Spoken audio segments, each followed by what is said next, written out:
All right, everybody. Welcome to another episode of Film Frat. We are officially back. I'm Curtis. This is Ryan Howard. I've met Ryan through school. We went to high school together. He's also a film major as well. He's got his Ryan Hall of Entertainment that he does his movie reviews on. But Ryan, go ahead and give him a little introduction of yourself. What's up, guys? My name is Ryan Howard, graduate of the Sidney Poitier New American Film School, and I am excited today to be working with Curtis on Film Frat. Yes, sir. Yeah. So today we are talking Spider-Man Brand New Day, which me and Ryan, we both saw this last week and it just came out. The long-awaited Spider-Man Brand New Day, I would say. It's been a while since they made that last movie. Yeah, 5 years. 5 years. Wow. So I had pretty high expectations for this movie, it being 5 years.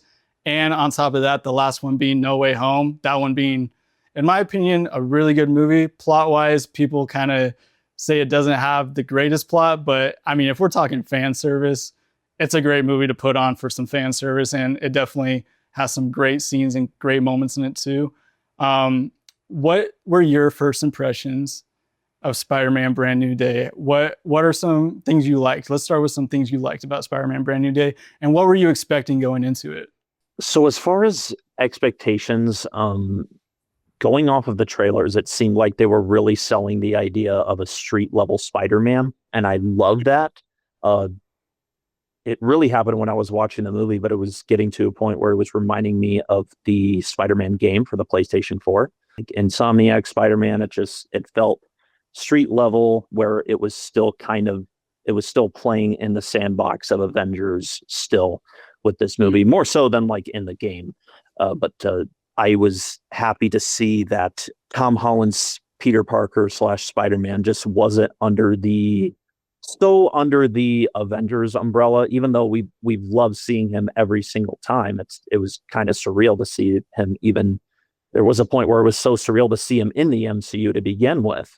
But it was getting to a point where it's like, yeah, we kind of want like a smaller scale street level Spider-Man. I think that's what made Raimi's movies so special to begin with, Spider-Man and Spider-Man 2 in particular. And it seemed like Tom Holland was finally going to get that kind of Spider-Man story with this. And I felt that they delivered. Every character that may have been just like a glorified cameo, it was in service of the story or in service to Spider-Man or Peter Parker in some way. And I love that. There have been times where in Marvel movies where even the main character plays second fiddle to like kind of the up and comer. I think I see that. I think we saw that with Black Widow as well, with Florence Pugh's character, Yelena. She was kind of stealing the spotlight from Scarlett Johansson, which was cool and all. I love Yelena to death. I love Thunderbolts as well. But we've seen that happen where side characters may steal the show from the title character. Yeah, I would say I'm glad you brought up that street level Spider-Man, because we did get introduced to Tom Holland's Spider-Man in Civil War. So when he got introduced, it was in that format of, okay, he's an Avenger kind of, now to start off with, he was basically an Avenger. So he was always, and I love Civil War. It's one of my favorite Marvel movies still. But I do think that something these Marvel movies not lack, but it's something they have a hard time doing, is being street level, because they're all so integrated and they're so, they're all building off of each other. So you're always kind of keeping in mind all these other movies, as opposed to just focusing on the one hero all the time. You're always kind of thinking about, in the grand scheme, how is this playing to the overall storyline, which I think is great for fans to follow and then eventually build up to something like Avengers Doomsday, which we'll talk about later. But it also is hard because you don't get these like more grounded superhero movies that are a little bit more in the grand scope of, oh, the whole world has supers and you're just one of the supers. This one feels a little bit more like your friendly neighborhood Spider-Man. It feels better in that way, and I definitely agree with that. And I do think they deliver on that. And I will say too, just from the trailer alone, the cinematography looked really cool in this one. I was excited to go see it. I will say, however, a lot of the shots I saw in the trailer kind of got put into a montage in the first 5 or 10 minutes of the movie, which I was kind of surprised to see. What were you expecting? Were you expecting them to kind of do something like that, or did you expect a different direction? I try to, so with me, I try to, while there are movies I am really excited for, there are definitely movies out there that I'm excited for more than others. Um, the thing is with this one, I was thinking I was going to walk away at least liking this movie. So Mhm. I wasn't really, I wasn't, I think it definitely looked different. I think Daniel Destin Cretton is an outstanding director, and I think he definitely um, brought his style to it. I think that has a lot of heart in it as well, and I think both like visually and just as far as character work as well. I just think what he brought to this movie was unlike any of the other Tom Holland Spider-Man movies. So I was immediately I look at the names immediately and I go, I know what they bring to a movie, and I'm excited to see what they do with that. And I think Daniel Deschanel did a fantastic job uh, in the direction, just getting the best performances out of these characters, characters that have been hurt, characters that have gone through serious trauma, not just Spider-Man, but others in this movie as well. And it was just, I didn't really think I got so much of that in the trailers. I still kind of got the jokey Spider-Man, quippy Spider-Man. That's totally within his character though. But Mhm. I think all of um, that emotional core was being saved for the movie, and I really appreciate that. Yeah, in this movie, I will say this movie has some really good moments in it, like really good emotional character building moments. Something a lot of things I haven't seen in Marvel movies recently, honestly. Before we get too far into the storyline, let's talk about what built up to this storyline. So, Spider-Man: No Way Home, obviously, no one remembers who Peter Parker is, so he's going into this movie. The world doesn't know who Peter Parker is. There's one character that knows who he is. I'm blanking on her name right now. Was it the police chief? The police chief, yeah. The police chief, she knew like Spider-Man, but she didn't know that Peter Parker was Spider-Man. Okay, so just like everyone else, then everyone kind of knew Spider-Man. At this point, he's kind of built up his reputation again of being like the friendly neighborhood Spider-Man. However, this time, literally no one knows his identity. Like he's clean slate in that way. And it starts with a montage. You know, he's been kicking butt in New York, taking names and everything like that, and he has built that reputation up again of being the loved hero and kind of hero of New York and such. And then it kind of jump starts into the big villain of the movie, who is, spoiler, Jean Grey. Did you expect that? I heard all the rumors. I was kind of bought into it as far as like, was it going to be Jean Grey? Was it not? I was thinking, yeah. So I didn't really have like a big time hope for that, but it made me go, yeah, Jean Grey. But Yeah. it was still, I think it was still great. It still felt like a surprise. They didn't reveal it in a trailer or anything. I know how Sony loves to reveal like their entire plot lines and just like reveals in trailers. But they didn't do that with this movie, which was good. I was blown away by Sadie Sink's performance in particular, even though I've loved her in everything that she's been in, as far as Stranger Things, obviously where it all started with her, even uh, that one project with Brendan Fraser, The Whale. I think she's great in that one. So it's like she clearly had some stuff going on after that show, which is really cool to see. Yeah, good for her. And yeah, she does a good job. I definitely wasn't expecting her to be Jean Grey, and I wasn't. They obviously make her out to kind of be the villain of the movie in a way. In the grand scheme of things, that really isn't the case after you get into the movie a little bit more. The actual villain, I guess you could say, is William Metzger, played by Trammell Tillman.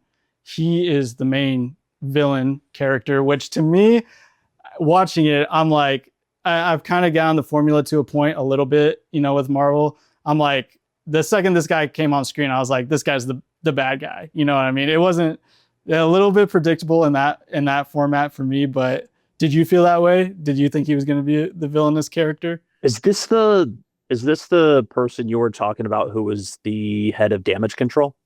Yeah. Mm-hmm. Okay. Yeah. I was kind of just along for the ride. I wasn't really Yeah. looking at him as a villain because we still were not like introduced to uh whoever the villain was going to be playing in this movie, like let alone even Sadie Sink alone. So I was kind of going, okay, is this really damage control? But I don't know. I didn't really see how damage control was going to come into play until Jean Grey showed up. Right. Yeah, that's kind of how I felt too. So the introduction of Jean Grey, going back to kind of that montage where it kind of shows Peter Parker kind of kicking butt, taking names. It kind of cuts to this next scene where there's a tank going down the streets of New York, and you don't know who's in the tank, and he's chasing down this tank. They're causing all kinds of chaos. Bring in the Punisher, played by John. Is it Berthenstahl? I always say his name wrong. John Bernthal. Bernthal, thank you, John Bernthal. So, which really quickly, maybe my favorite part of the movie is Peter Parker and Frank's dynamic. Honestly, I think that played really well, and that's kind of going back to what you said too. Is like, they have these side characters that kind of steal the show. I didn't think he stole the show, but I felt like he was great supporting cast in this movie.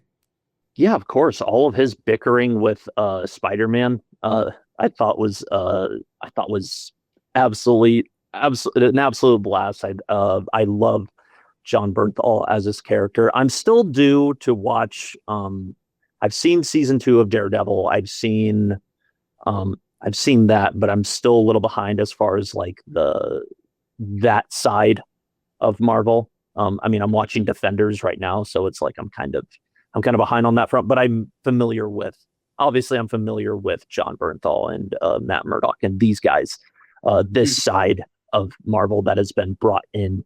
I think what John Bernthal brought to this movie, even though his side of Marvel is a bit more R-rated, I still thought it was a good way he was brought in to kind of bicker with Spider-Man. Yeah, and kind of the perfect character too. I mean, even if we're going, the route of Deadpool too, Deadpool, Punisher, Daredevil, kind of like you said, the more grungy, R-rated kind of IPs in this Marvel universe that they built, and in the comics obviously too. But if you're gonna have someone that's gonna bicker with these guys, it's gonna be Spider-Man because he's kind of the quippy guy that can go toe to toe with their the kind of lines that they would deliver. And like I said, I think it was one of my favorite parts of the movie, and honestly something that I wish I got more of in the movie. Even though he was in the movie a decent amount, I would have loved to see them on screen even more. I thought they had a great dynamic together. And two, going off of that, Tom Holland's performance as Spider-Man in this movie, it actually might be one of my favorites, to be honest, of his. I thought he did a really good job in this movie. I felt the emotion. He was a little bit more broken, obviously. He had a lot going on. I mean, he's a stressed out Spider-Man in this one. The hormones show that in this movie. But yeah, I just thought he did a great job. How did you feel? And did you feel like the evolution of his powers? Did you feel like that was a good storyline? Did you feel like it was necessary, and did it pay off like you were kind of hoping it would, or what were your thoughts on that? I felt it was pretty similar. This is complimentary. I thought it was pretty similar to what Peter was going through in Spider-Man 2, Yeah. where his mental health was kind of taking a toll on him, and it was affecting him. He just kept getting put into the ground over and over and over again, and it got to the point where he can't even be Spider-Man anymore because he has a web block. It kind of felt like a variation of that with Tom Holland's Spider-Man in this movie, that kind of existential crisis thing that was going on with him. So I think it did ultimately pay off in the end, and I think it does.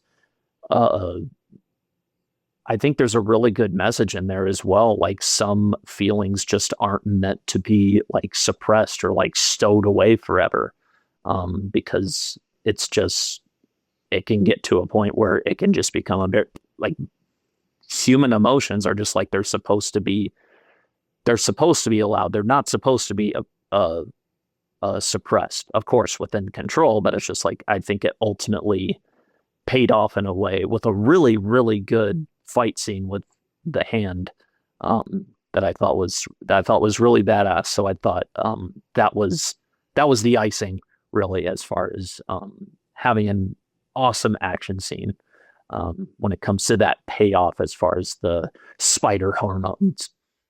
For sure. Yeah. I think initially I was a little like, I liked the idea of what was going on. And like you said, it really is very similar now that you say it. And I didn't think about this, but it is very similar to Spider-Man 2, where in Spider-Man 2, he's losing his powers. He's like trying to sling webs. He can't even sling a web at this point, you know, in Spider-Man 2.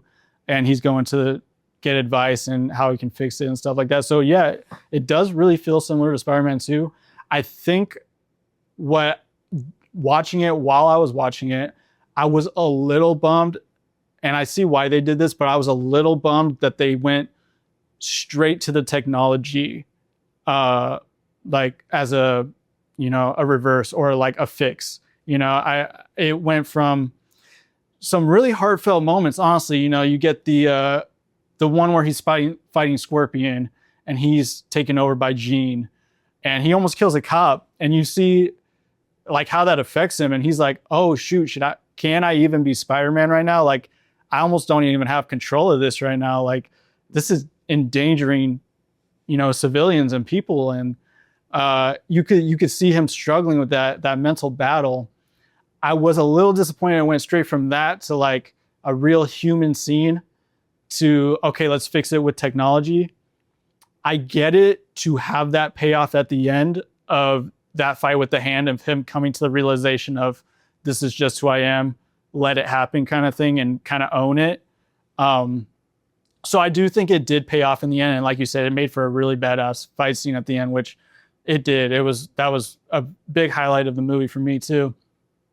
And it was kind of a reoccurring thing too, though. So you had the Hulk who was suppressing his powers, you know, and then you have MJ telling him, you know, maybe you shouldn't be suppressing this.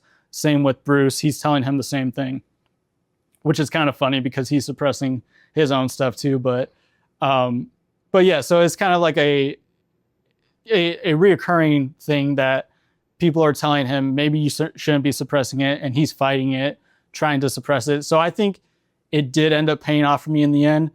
I was bummed to see it go straight from so human to, okay, Marvel technology fixes this. I felt like that was, you know, I don't want to say cheap, but it felt cheap in the moment, but it didn't feel cheap also at the end, because it all kind of pinnacled at that fight scene of him coming to the realization of, I don't need to suppress this. This is who I am. Let's take on these guys kind of thing.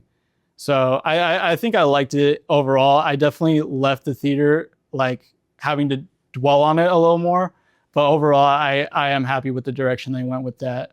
What would you say about the side villains they had? So they had Scorpion, they had the Hand, and then really, you know, villain, not villain, technically the villain, Jean.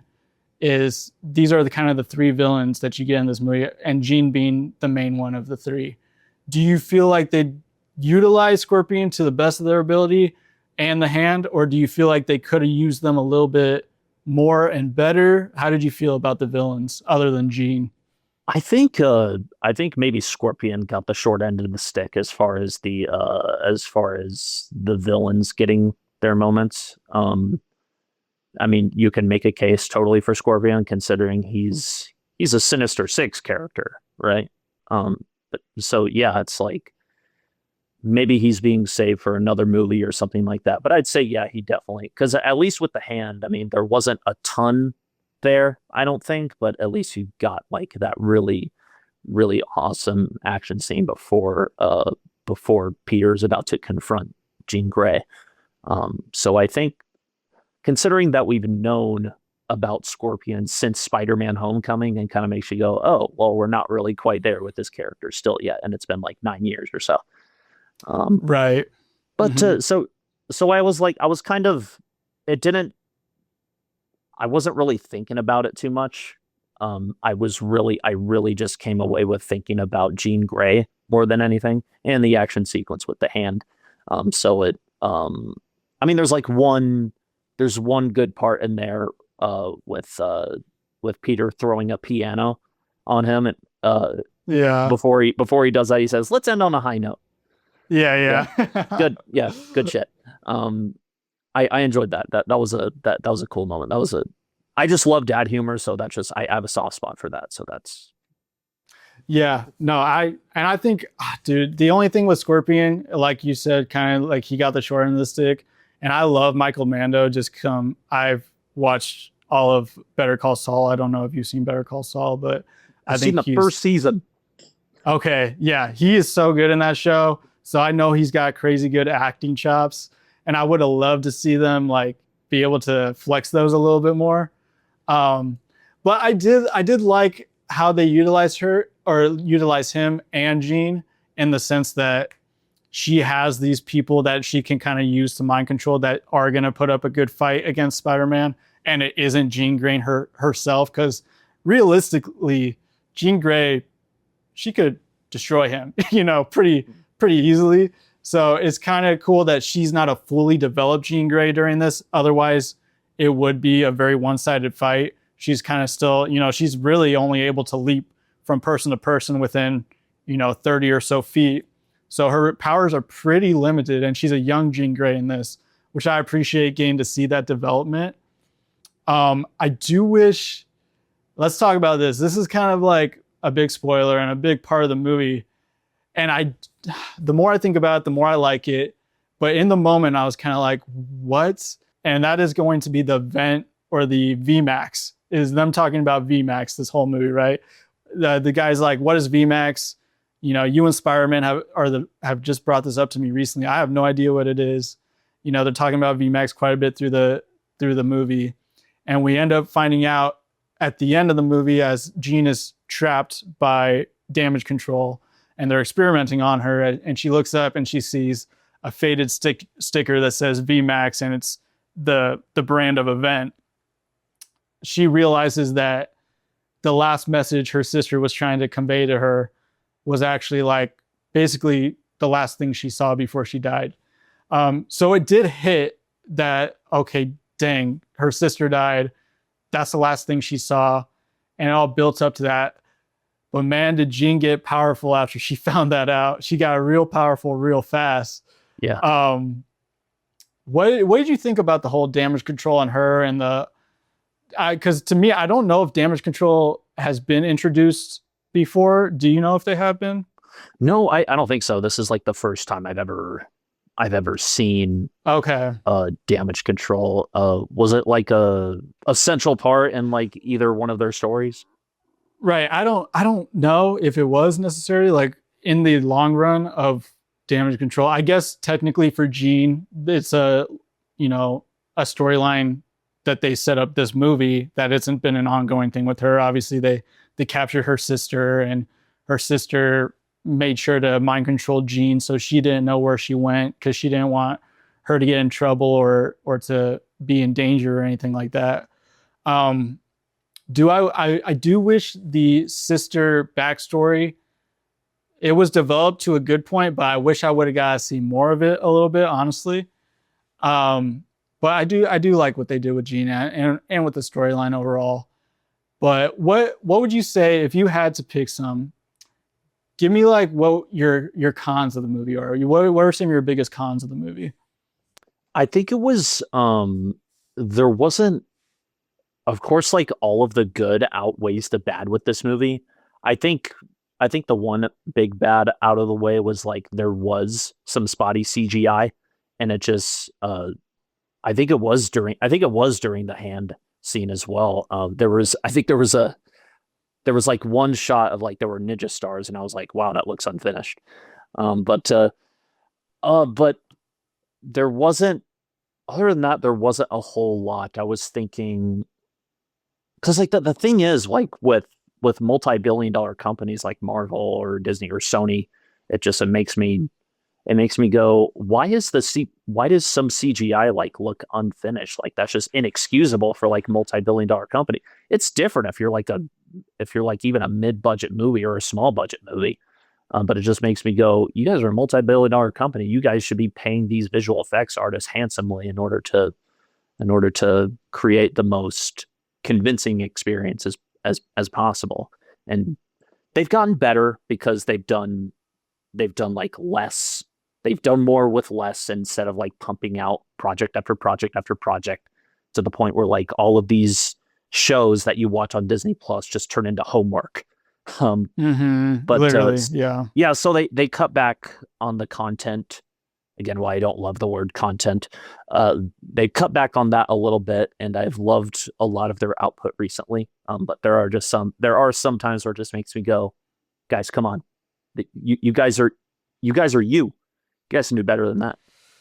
100%. And especially to go back on the fact that it's been 5 years, since No Way Home, which I think had really solid CGI in No Way Home. So to kind of go take a step back in a movie that took 5 years to make, since that, and probably didn't have nearly as much CGI as No Way Home, you would think they'd be able to kind of nail it. Yeah. But yeah, that seems like a thing with DC and Marvel. That's like, it's never refined to the point you'd love it to be. I will say though that the Hulk fight was really sick, and I thought it looked really solid, honestly. I was a big fan of that fight, honestly. I thought that was pretty cool. Obviously, it's one of those things where it's like, do you get a cameo just for cameo's sake? I didn't feel that way as much this time because it felt like it made sense for her to jump into his mind. You take off the thing and he hulks up, and this time we got the big Hulk too. Like, this dude looked scary, like super scary. And really good moments too when they're done fighting and you can see his eyes through the mask. I really liked that shot where you see Peter's eyes through the mask and Hulk is like, which is an interesting thing too, because technically no one remembers who Peter is, but the Hulk does. And to me, it kind of makes sense. Maybe it doesn't make sense to some people. I kind of see how the Hulk would remember who he is in a way. But that was kind of a sweet moment. I did like that. And I thought it was really cool cinematography to actually be able to see his eyes through the mask. Like, the man behind the mask was pretty sick. Right. So, but I do think there were moments there with CGI that were a little shoddy. Little nitpicky thing too. I don't know if you felt this way. I felt like some of the editing sometimes was a little choppy, to be honest with you. For example, very early in the movie, and this is right when they go into that montage sequence, right? So he jumps off the building, he catches that guy falling, and it cuts straight from like an overhead shot of him like going down to catch this guy, and then it goes straight into that slow-mo shot, like that super cinematic slow-mo shot. I just felt like it was a little choppy to me. I felt like it should have like transitioned from a different shot into that shot. Maybe it didn't like flow how I was hoping it would. And there was a couple other instances throughout the movie where I was like, that was weird to go from that to that. That was a very nitpicky thing. Just something I noticed while I was watching it, where I was like almost a little confused sometimes. Not all the time. It was like, I would say like 3, maybe 4 moments at the most, like that I noticed it. But it was just something I noted where I was like, it didn't feel as polished as it could have been. What did you think of? So obviously, Zendaya, she doesn't remember, or MJ, I should say, doesn't remember Peter. To say this too, this movie takes place across like 4 years, basically, it seems like, or at least it montages kind of across 4 years of MJ and Ned are going to college. And then you keep seeing the story updates of like, and then eventually they're graduating. So this takes place across like 4-ish years, I think. Not the whole storyline, but throughout the whole movie, you see 4 years pass.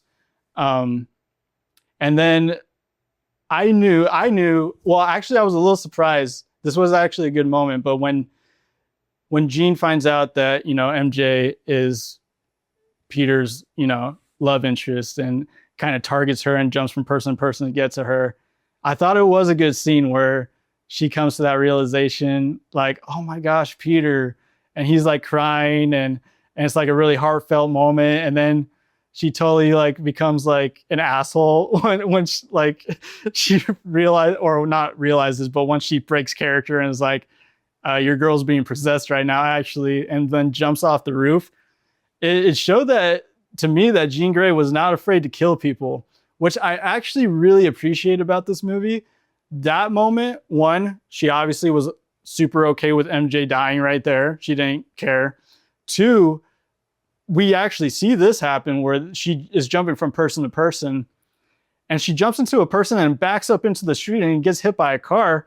I was like, whoa, I've never seen Marvel do something like that, actually. I was actually like really shocked when I saw that Marvel would even do something like that. They don't like to show the people dying, really. And then that in adjacent to Spider-Man almost killing a cop, there were some moments in here where I was like, oh, Marvel's actually, they're not being as, I don't know what the word is, as safe as they are sometimes, which I did really appreciate, honestly. How did you feel about it? Yeah, I think I was kind of questioning the what happened to that guy that ultimately got, I think it was like a construction worker or something who ultimately got hit by that truck. I was like, where is he? Where did he go? Is he alive? Um, so yeah, I think they did a good job of I think that's kind of the one of the good things about keeping it street level as well, is just like you're seeing consequences happening to everyday people as well. It's not just Yes. not some alien from outer space or anything like that. Just these are regular everyday people, and that's what makes it. I think that's what makes it scary, even for Spider-Man, that even has to be around that, and him to feel this kind of pressure in order to keep his city safe. Um, I can imagine that played into like the mental aspect of it as well. It's just like having a lot of this, uh, all of this death, this injury, like having that on his conscience. I'm sure that was part of it that was weighing on him a little bit. And I think with the Jean Grey thing, as much as like someone could have predicted it, it doesn't take away how mean as hell it was for Jean Grey Mm-hmm. to pull that stunt. That was pretty mean. Yeah. So yeah, it's just like, wow, I have an idea of what was in Peter's mind, and I'm going to make his life a living hell. And Yeah. so I thought on that front, I'm just like, wow, no chill, Gene. No. No, there was Zero. not. No, there was not. I mean, she literally threw her off a building, which like, yeah, she's probably expecting Spider-Man to catch her, but like if he doesn't catch her, there's no like a fail safe for that or anything. She's gonna die, kind of thing. So she definitely had that like edge to her a little bit, which I appreciated. Um, and I would say too, this is kind of going back to that street level thing that we talked about.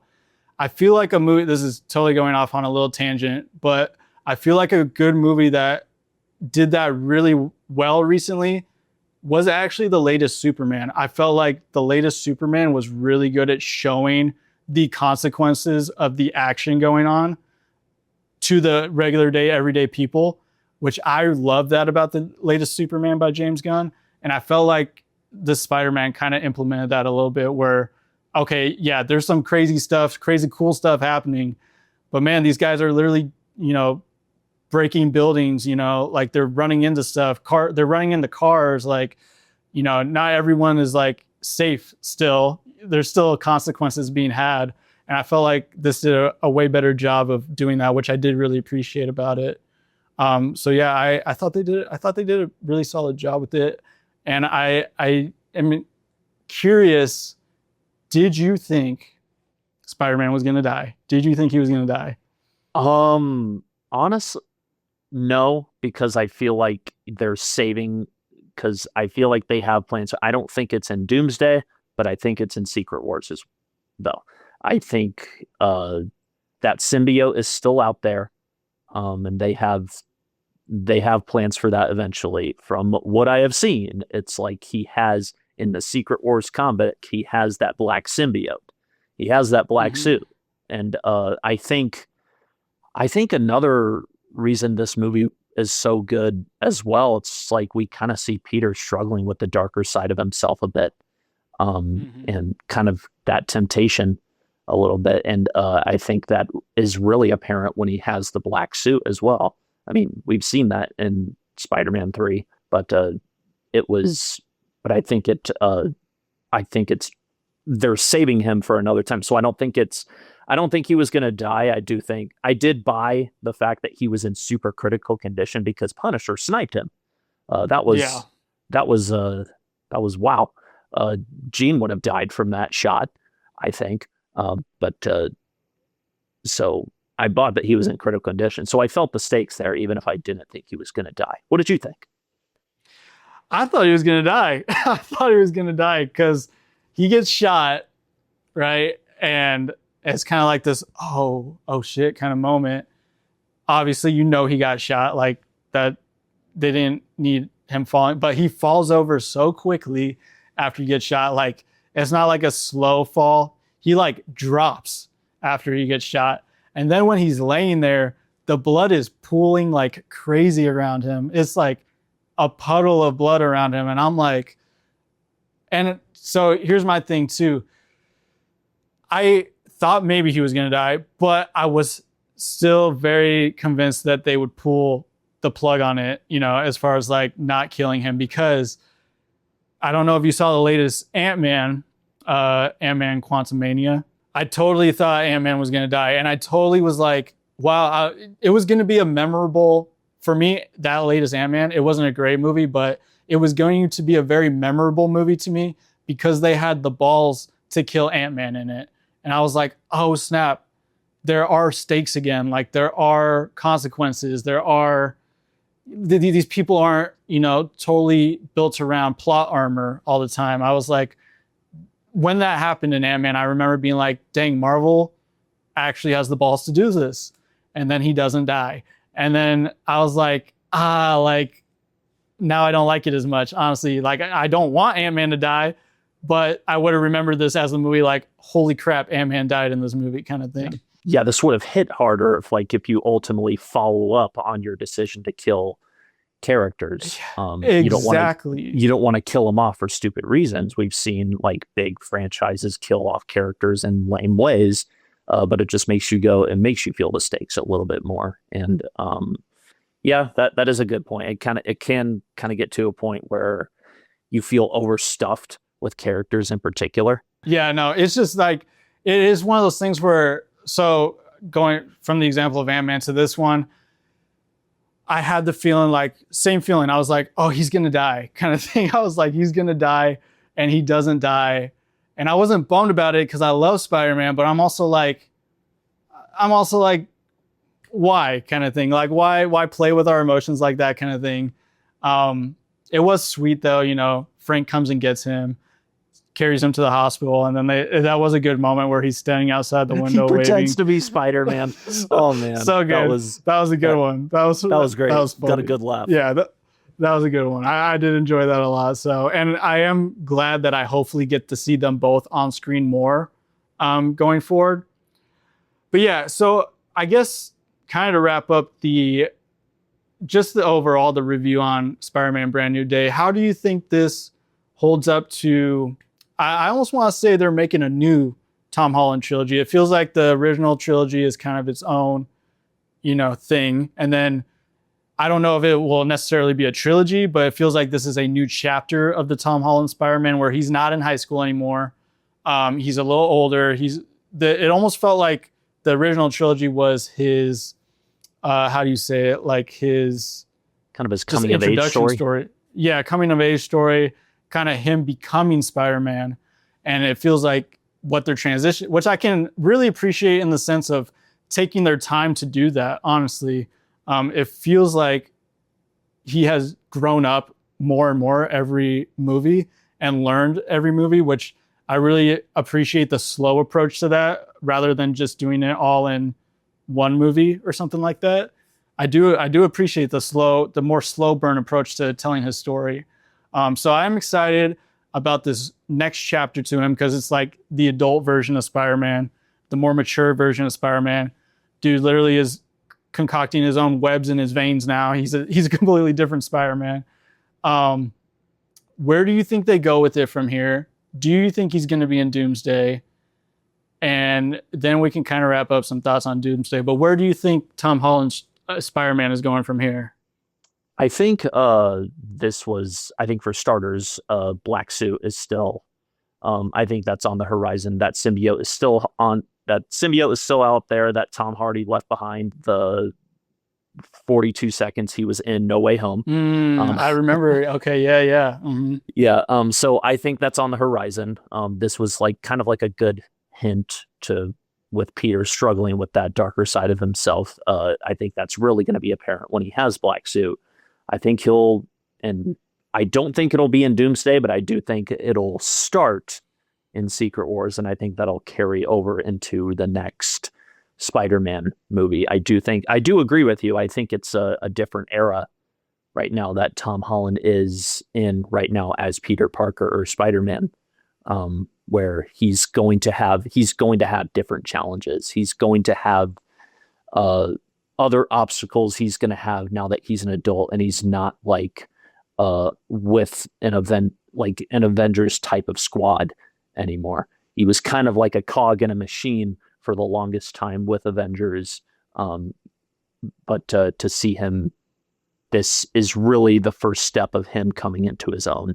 And I think Brand New Day did a really, really good job of that. And I don't think it'll show up in Doomsday necessary for Tom Holland's Spider-Man, at least. But Secret Wars, I think, is the next beginning. Mm-hmm. Where does this one rank for you among like Tom Holland Spider-Man? I think it's my favorite of the Tom Holland Spider-Man movies. I'll put it a little bit above No Way Home. I think No Way Home's a great movie, great fan service. I get what you were saying as far as like how people had complaints with its particular plot, how some of the plot elements were a bit lazy. They did have to cut corners a little bit in order to get all three live action Spider-Man together, which was so awesome to see. So awesome. Yeah. Yeah. It's weird not watching it with a crowd because I just rewatched it recently before I watched Brand New Day. But yeah, talk about like that and Avengers Endgame. They're just like, you live for those kinds of movie theater experiences, that kind of shared movie theater experiences of people going crazy, whether that's cheering, whether that's laughing together, whether that's, talking about the movie afterwards, telling what you liked, what you didn't like. It's just having that ultimately shared experience in that theater is one of the things that makes going to the movie so special. And that's what I really appreciate about Marvel. They bring those kind of crowd pleaser movies. And not that, I mean, every movie deserves to be seen on the big screen any way you can. But it's something that Marvel stands out from as far as creating a crowd pleasing experience, and knowing, and as a fan, just as a creator as well, it's like, why would you not want to please your audience? You know, it's like you want to make the fans go crazy. As much as it is my pet peeve for people to be annoying in movie theaters, if it is a shared experience like that, that's the exception.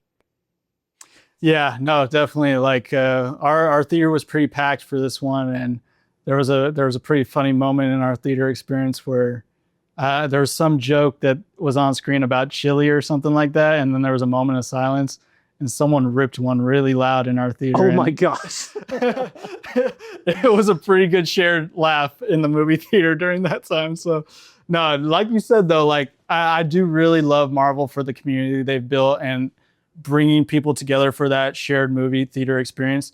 I will say 2026 has been a great year for that. When you talk about Obsession, great word of mouth on that movie. People have gone to see that more than anyone would have ever imagined. You know, you got Christopher Nolan's The Odyssey this year. Got a lot of butts in seats, as it should have. Spider-Man Brand New Day. Same thing. Our theater was packed, and it's probably going to be the same way for Doomsday too. So it's really cool to see theaters kind of having the resurgence that they needed ever since COVID happened, because it actually says, I've seen a lot of things say that this year is the first time the box office projected to be over $10 billion since 2019, the year before COVID. So Wow. it seems like we're back a little bit, which is awesome. And I love that because I love going to the theaters. It's one of my favorite things to do on the weekends. Like you said, it's like a shared experience. When everyone's watching the Super Bowl or something like that, not everyone in the world, but a lot of people in the world are sharing that experience at the same time. That's something you get to do with movies when you go and have a theater experience. So I really appreciate them trying to even go for more of the, I don't want to say the names in the movies that will get butts and seats, but they're taking their time a little bit more, Marvel is, than they were for a little bit after Avengers. It felt like it was like a content generating machine of like, all right, they got 10 shows coming out this year. They got 4 or 5 movies. It's like, okay, I can't keep up. And all of these movies feel the same at this point, kind of thing. It felt a little too formulaic. I really appreciated this one. And I will say, going back to Thunderbolts, I really enjoyed that movie. I thought that was a big step in the right direction. Loved Thunderbolts. That's one of my favorite Marvel movies in a really long time. So it does seem like they're going in the right direction, and I'm excited where Marvel is headed. What do you think? And the trailer has recently dropped. It probably dropped about a week ago. What are you thinking about Doomsday? Are you excited? You're probably excited. I'm excited. But do you think it's going to hit? Do you think it's too much going on? Do you think they have enough time to make it all make sense? Like, what are your thoughts on Doomsday? Slightly conflicted. I think there are a lot of very compelling elements going into this movie, and whenever these ensemble movies happen, whether that's Avengers or some other team up movie of some way, I just love sitting down for these movies and seeing how each character would interact with one another. That's what is like the ultimate pleaser for me, because it's like, I think in the past they've known where to put particular characters, like for example, put Thor with the Guardians. That's gonna make for some great comedy after Thor Ragnarok and all that. Yeah, it's like they know who to put put characters around who.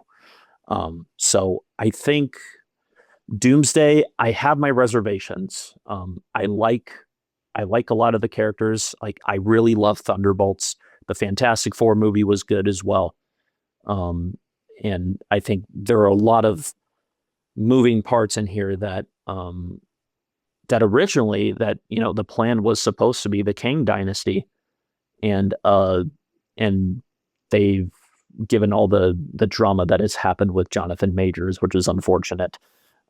They've pivoted to Robert Downey Jr. as Victor Von Doom, and it's kind of made me go, okay, the pivot is not really the question I have here. It's who you're pivoting to, because when you bring back Robert Downey Jr., even though he's playing a different character, and you're bringing, to top that off, you're bringing back Steve Rogers as well for this movie. There's something here that kind of whispers, we don't really have faith in our newer characters, and we're going to bring back the 2 actors at least, even though one of them is playing a different character. We have faith in them more than we do this new cast. And that's kind of disappointing to me. It's not the fact that they had to pivot, because that shit happens. You got to go with it. It's who you're choosing to pivot to. And on top of that, bringing back the Russos as well. Because Daniel Destin Cretton was attached to this project before they changed it to Doomsday, before all the Jonathan Majors stuff. Oh, interesting. Okay. And then they pivoted to the Russos again? Yeah, they pivoted to the Russos. So I have my reservations with Doomsday as far as narratively, is this going to work? Because a huge ensemble and maybe some crazy cameos in there, will that be cool to see? Sure. It doesn't necessarily mean great movie though. But I'll still be there. I bought my ticket as soon as it became available, even though I'm skeptical as hell. But if if I think the movie's good, I will say that it's good. If I think, I'm sure I'm going to, here's the thing. I'm sure I'm going to at least like this movie. That's what I'm betting on. My expectations aren't way too high out there. They're less than moderate, I'd say, because of all the choices in the end, it kind of feels a little bit rushed. And I get what people are saying. It's like, wow, I felt nothing when watching this trailer. I wouldn't go that far. I definitely felt some things. I just love seeing Yelena again, Florence Pugh's character. That's awesome. And everyone else, just the ensemble. There is the part, like the nerdy side of you that just makes you go, wow, this is happening again. And this is so awesome to see. I can't wait to see who interacts with who. Very skeptical, but I'm going into it with an open mind. I'm definitely on the same page with you. And like you said, with the Jonathan Majors thing, they had to pivot. So that's not on them. They had to do what they had to do. Now, my thing is a couple things. So they announced Robert Downey Jr. as Victor Von Doom at a Comic-Con, right? This is going way back in the past. This probably happened over a year or two ago. I don't even know how long ago they announced that, but I really, really would have loved to see, and this is totally hypothetical, right? Totally hypothetical, but I would have loved to see the Avengers movie comes out. It's Victor Von Doom as the villain. You go to the movies, you see one of the Avengers die, and then you find out that the guy that just killed him was Robert Downey Jr. as Victor Von Doom. How crazy of a moment would that be in the theater where everyone just like collectively gasps, like, holy crap. Like, obviously it's a different variant of, Robert Downey Jr., Tony Stark or whatever. Like, it's a different world and a different universe, but it would have been such a moment in theaters to come to that realization. Yeah, to save the reveal until the movie. Oh, it would have hit so hard. And I get that obviously they wouldn't be able to market it as Robert Downey Jr. as Victor Von Doom, which is a huge marketing grab for them with this movie. But the fact that that is a big marketing grab for this movie, like you said, makes me feel the same way you feel, is that they aren't confident in their new characters. They feel the need to backpedal a little bit and go with, previous actors that have worked in the past.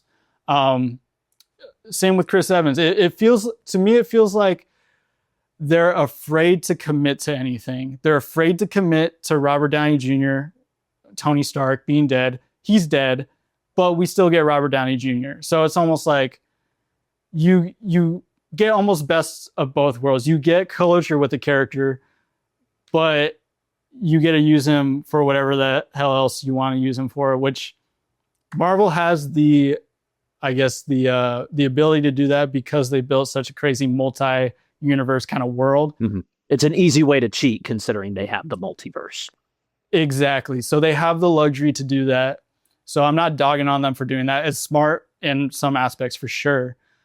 But I really wish they would have saved moments like that for in-theater moments. Like, holy crap, like we're all looking at each other like, what?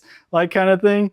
And then with Chris Evans too, it's like, you made this dude super old in the last Avengers, like he's retiring.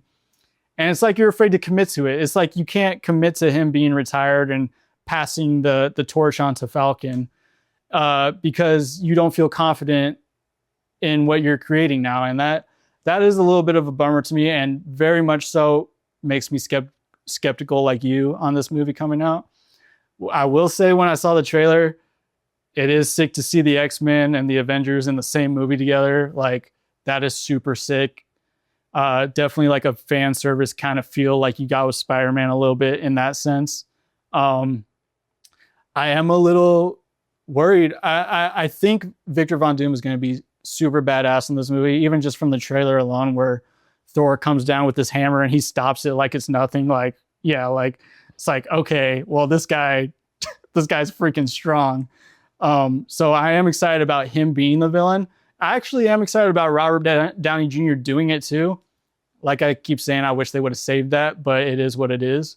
And the trailer definitely made me feel like, okay, the hype is there. I will say the hype is there, but I don't know. We'll see. It's one of those things where I'll be sad. I'll be in the theater.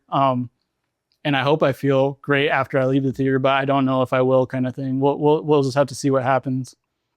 Yeah, I'm kind of on the yeah. I'd say we're on the same page there. And going back to the X-Men thing, it's just like even just looking at this movie as well, it just makes me go, wow, we're here. And it, after even though there's been the Disney Fox merger, but that was in place for such a long time, and it just makes me go, wow.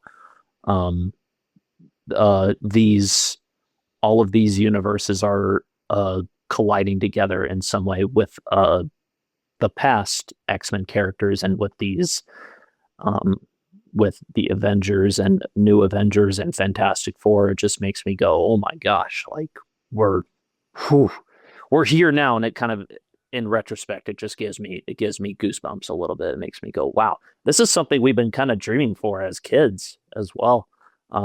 We still have our reservations as far as how this movie is going to play out. But as far as on that front, that's why I think at the very least I will like this movie, because it'll just make me go, wow, we're here. Yeah, me too. I'm excited about where Marvel's headed.